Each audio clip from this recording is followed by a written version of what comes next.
Hey, what's up YouTube? Team Natty back here again, and today we're going to be talking about ashwagandha root. Roll the intro.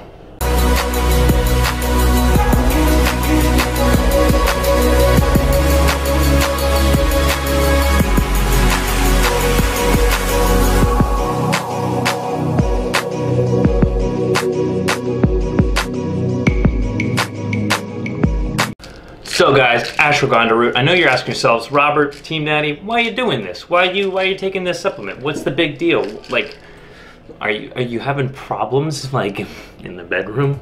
No, I'm not having any problems in the bedroom. I'm a totally healthy young stallion, 24. I almost said 21 years old. I have no idea why. Like in my head, I'm still 15. Really, I feel like as young as I've ever been.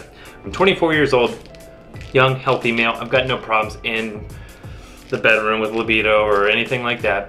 The reason I'm taking this is because 1 year, I think it was 2 years ago, RSP had a sale on a test booster. I bought it, I ordered it, it came in, I got to looking at the ingredients, I read about all of them, and I decided like it's probably not really gonna help. And I don't think that according to like the list of things and effects that they really have, or the study on them, that I really shouldn't be wasting my money on this. So I ended up sending it back and getting a full refund. Bodybuilding.com was super cool about it. They always are. RSP is one of my favorite companies too, so I was kind of bummed.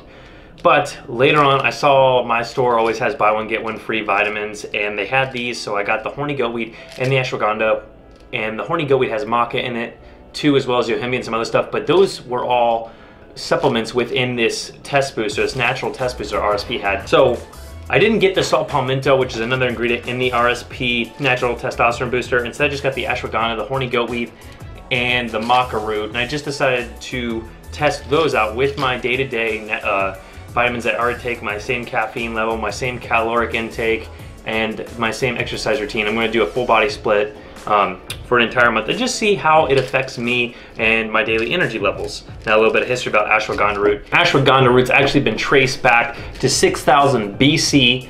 Back in India, the guy who actually invented the philosophy of chakra used it when he was working for his king at the time, or lord, I don't even know what you would call it. It's Sanskrit for smells like horse or something like that, and it does have a little bit of a smell to it, just so you're aware. It's also said to give you the vitality of a horse. Now, ashwagandha has many targeted uses. Some of them, for example, are stress, anxiety, depression, high blood pressure, high cholesterol, lack of libido, ED, OCD, and the list goes on really what this thing's been used for. You can take it orally. People have used it topically. They put it in tonics. It's basically been a cure-all for a very long time. It's been traced back over 2,000 years through different civilizations all around the world. One of the uses is actually lowering the level of fats and sugars within your blood. Now, the common name for the plant that this is derived from is called winter cherry. The scientific name is Withania somnifera, and the ashwagandha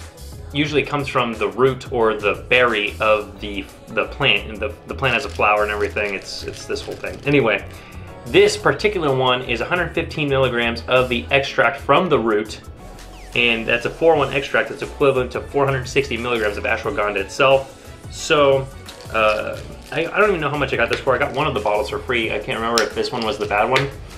Definitely has a funny smell to it. So why take this to increase testosterone? Well, basically, when you're building muscle, when you're trying to build muscle, it's not built inside the gym. Really, the gym is only 1 hour to 1.5 hours of your whole 24-hour day. So when you work out, you're actually breaking down your muscle. So think of a bunch of different rubber bands, and there are a bunch of different small rubber bands just crossing your bicep, for instance. And when you work out, you're actually tearing those rubber bands down, you're breaking them up. And when your body repairs those rubber bands, it makes it bigger, so it's harder for it to break down next time. So it's really in the 23 to 22.5 hours outside of that gym time, when your body's recovering, that you're building muscle.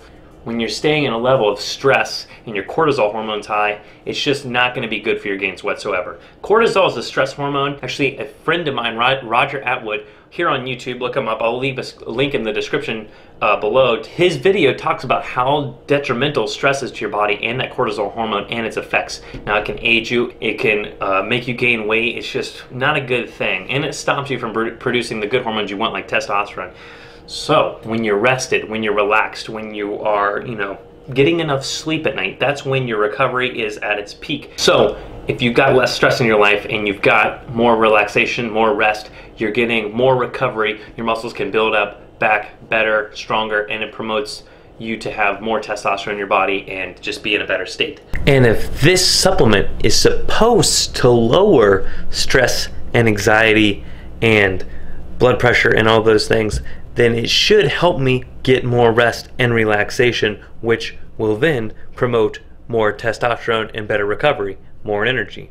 So when I'm using these things, that's what I'm going to be testing, is my overall daily energy. Now, a lot of people who have low T or suffer from low T seem to have a lack of energy, so that's really what I'm focusing on. My main thing that I'm trying to measure is my overall daily energy. Now, that's a hard thing to measure, but so is everything else, so that's why I'm only trying to focus on one thing. There are so many different variables that are into play here, so I'm going to try to keep everything that I can constant. I know I can't eat the same meal every day, so that's just not going to happen, but my calories are going to be the same. I eat most of the same stuff every day. I'm going to take the same vitamins, the same amount of caffeine, but I'm going to try to see if at the end of this month period, if I overall have a better mood, I feel more masculine, stronger, and I have more energy throughout my day-to-day routine.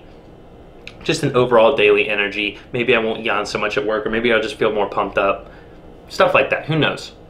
But that's what I'm going to try to accomplish with this test and see if the claims that they're promoting are true. Most likely they're not. A lot of these things claim to be or do a lot of stuff, but they're herbals. There's not really a whole lot of clinical or scientific evidence supporting these claims that they have, even though they've been used for thousands of years. Like I said, not a whole lot of science behind it. Before any of you try something like this, like an herbal, make sure you consult with your healthcare professional, your pharmacist, your doctor, what have you. Make sure it doesn't interact with anything you're already taking as far as prescription medication goes, or other herbal supplements, and make sure it doesn't interact with any sort of diseases, syndromes, things you might be experiencing or going through at the time. Like, you don't want to take something that affects cancer if you have cancer, you know, just for an example. So guys, I hope you enjoyed this small video on ashwagandha and why I'm taking it. Just a quick overview of it, a little bit of history, some uses, some side effects. Well, as far as side effects go, they're saying you should have increased libido, sex drive, stuff like that, lower blood pressure. And as far as interactions go, there are a lot of them, so just make sure you look them up and make sure it doesn't interact with anything you're taking if you want to try this.